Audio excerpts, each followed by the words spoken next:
Pai do Senhor, igreja, bom dia. Eu estou gravando aqui meu primeiro vídeo, né? E eu gostaria de deixar uma palavra aqui para a igreja, que está em Oséias, capítulo 6, verso 3, que vai dizer: Conheçamos e prossigamos em conhecer ao Senhor, como a alva, a sua vinda é certa. E ele descerá sobre nós como chuva seródia que gera a terra. Verso 6 do capítulo 6 vai dizer: Porque misericórdia quero e não sacrifício, e o conhecimento de Deus mais do que holocaustos. Hoje é segunda-feira, todos sabem que estamos passando aí por uma crise de quarentena, né? E essa palavra ela se encontra aqui no livro de Oséias.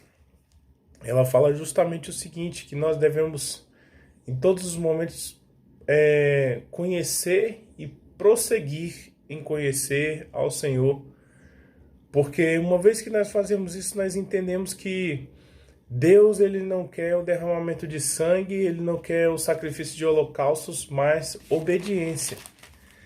Esses versos, para mim, eles resumem o livro de Oséias. Esse dia eu estou lendo o livro de Oséias, estudando, e por isso falo sobre eles, né? No capítulo 1 nós podemos ver que Deus manda Oséias escolher uma mulher de prostituições e ter filhos com ela para representar o relacionamento de Deus com Israel, né, em que Israel estava se prostituindo nas eiras, né, através dos cultos de fertilidade, e Deus abomina isso.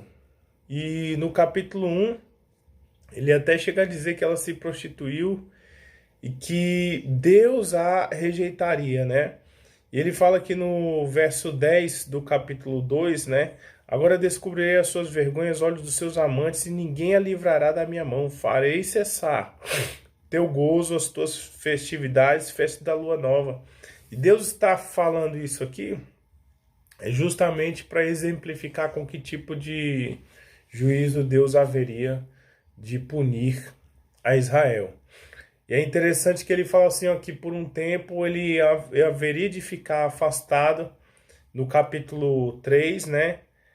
Por muitos dias por causa da prostituição e da idolatria de Israel, mas depois ele mesmo a conquistaria, manifestando aí a sua graça, o seu amor. No verso 14 do capítulo 2, ele vai dizer: porquanto eis que eu atrairei e levarei para o deserto, e lhe falarei ao coração. Que deserto seria esse? Seria justamente, né, uma punição pela idolatria de Israel, devido ao fato de que, por exemplo, quando Israel passava por uma dificuldade, ao invés de clamar, de buscar, de obedecer ao Senhor, né, não só faziam cultos de fertilidade a Baal, mas também confiavam na Síria, confiavam no Egito, ao invés de confiar no Senhor.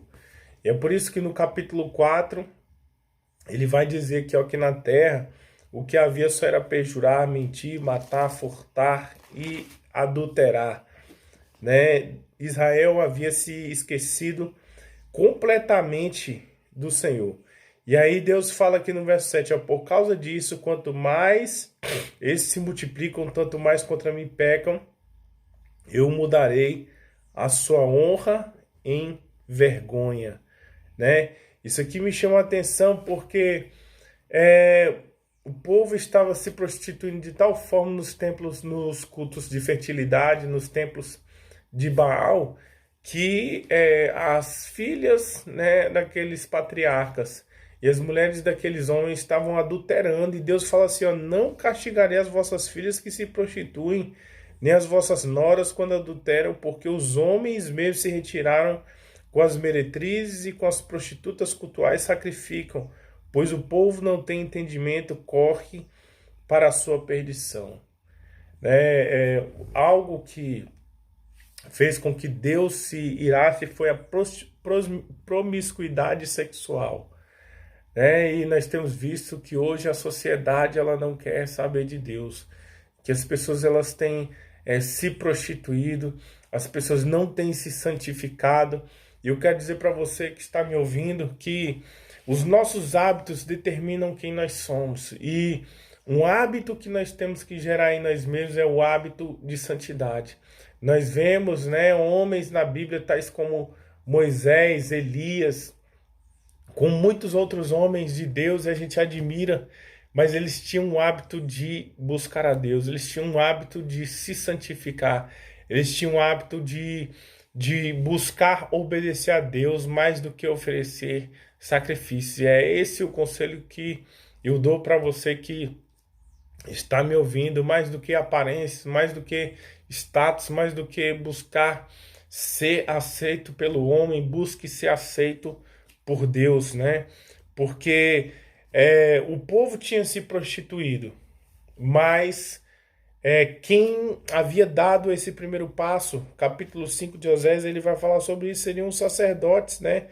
Que, por exemplo, haviam corrompido o povo, não só os sacerdotes, mas os profetas estavam distantes de Deus. Eu vou te falar que quando uma nação, uma liderança, ela se corrompe, o povo também se corrompe. Porque o papel principal da liderança qualquer era buscar, era trazer o povo à presença do Senhor. E é por isso que no capítulo 6, Deus está fazendo aqui, através do profeta, um apelo para que o povo conheça e prossiga em conhecer ao Senhor. E eu quero dizer, igreja, que esses são dias de crise, dias de adversidades, mas também dias de bênção, dias em que Deus ele quer que nós o busquemos em santidade, que nós vivamos a vontade do Senhor para as nossas vidas, porque mais do que sacrifício, né, do que uma ida ao templo, mais do que o meu dízimo, a minha oferta, Deus ele requer um coração obediente, porque um coração que obedece, ele adora, um coração que obedece, ele honra, né? E Deus está certamente nesses dias de tribulação, de adversidades, mostrando em primeiro lugar a nossa fragilidade, né? Que nós não somos nada, que um pequeno vírus é muito mais poderoso do que todo o arsenal bélico, atômico das potências norte-americanas, europeias, né? Deus está mostrando que através de um vírus microcelular ele pode muito mais, né? Com uma só palavra Deus pode fazer cessar toda a vida humana. E Deus poderia destruir a sociedade, acabar com a vida na terra e também acabar com o povo de Israel. Mas por que ele não fez isso? Porque ele é um Deus de misericórdia. Porque ele é um Deus que, mesmo quando nós pecamos, ele espera, né? Assim como Oséias foi lá e comprou de novo a sua esposa, que havia sido vendida como escrava, né? Que estava ali sem valor. Ele falou, vai lá e compra por 15 moedas. Por quê? Porque no mercado de escravos, um escravo era comprado por 30 moedas, mas aquela mulher ela estava tão desvalorizada, ninguém mais queria nem ter relação sexual com ela. Ela estava tão acabada que ela foi comprada por 15 moedas e o profeta vai lá e compra, né? E traz de volta para casa ali a sua esposa que havia deixado a sua casa. Da mesma forma, Deus faz com Israel. Da mesma forma, Deus faz com o pecador. Não importa o pecado que você tenha cometido. Se houver arrependimento, se houver esse desejo de buscar o Senhor, de não agradar a homens, né? Mas agradar em primeiro lugar ao Senhor, com certeza Deus ele exerce misericórdia. Ele está disposto a nos perdoar, a nos restaurar. Assim como ele falou a Israel, ó, por causa da dureza do seu coração, vou permitir que você se afaste, eu vou permitir que você vá ao deserto, que você vá ao exílio. E de fato, né, Deus ele é tão misericordioso que usou o profeta Osés do ano 1900, de 860 até 820, para que o povo retornasse à presença do Senhor, mas o povo se tornava cada vez mais é soberbo e pecador. Por isso que no verso 7 ele vai dizer: no dia da festa do nosso rei, os príncipes se tornam doentes com o excitamento do vinho. Né? E o verso 10 vai dizer: a soberba de Israel abertamente os acusa. Ou seja, aquela situação, aquela adversidade que era para eles se prostrarem, eles se humilharem na presença do Senhor.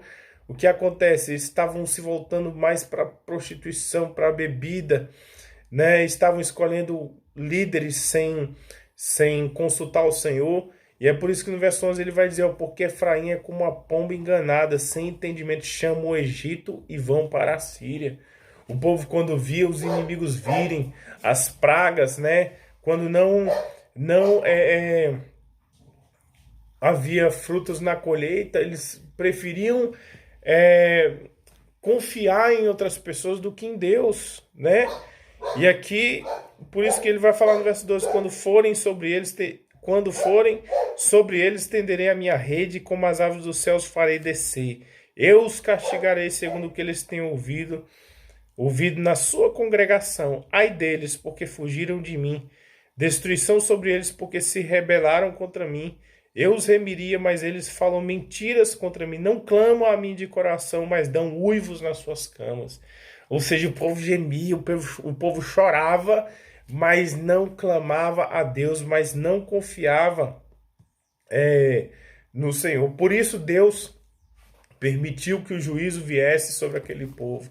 E é um princípio bíblico, você pode ver por toda a palavra, por toda a Bíblia, que quando o povo endurecia, meu amigo, Deus, através do amor dele, usava o chicote justamente para que o povo se voltasse ao Senhor. Então, eu quero dizer, nesta palavra, que Deus ele é um Deus de misericórdia, Deus ele é um Deus de graça, né? Um Deus que sempre espera que nós retornemos a Ele, né?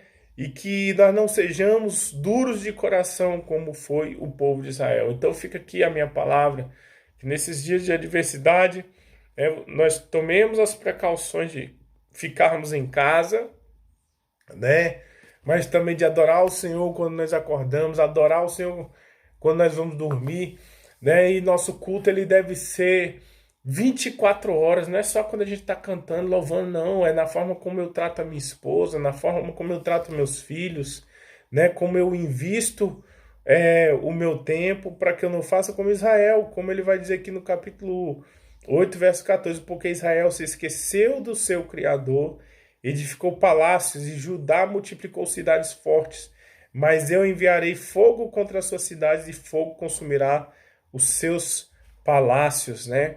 Então, que nós não sejamos duros, não tenhamos um coração duro como o povo de Israel teve, mas que nós tenhamos um coração prostrado ao Senhor, um coração que não menospreza o amor de Deus, mas que valoriza o fato de Deus nos pegar como a esposa de Oséias, né? No pecado, no mundo, nós não valíamos nada, mas ele escolheu enviar o seu filho por nós, né? E morrer na cruz, sofrer o nosso sofrimento, se tornar maldição por nós, para que hoje nós estivéssemos debaixo da sua graça, da sua bênção. Eu quero dizer que se você aceitou o Senhor Jesus Cristo, a graça do Senhor está sobre o seu lar, o favor do Senhor está sobre a sua vida, né? E eu quero te pedir aqui que sinceramente busque ao Senhor de todo o seu coração. A proteção do Senhor não só estará sobre a sua casa, mas sobre toda a sua família. Fica aqui essa palavra, tome posse, espero que ela te alimente, né? Mande aí as sugestões abaixo, nós estaremos fazendo outros vídeos. Um grande abraço e fica na paz do Senhor.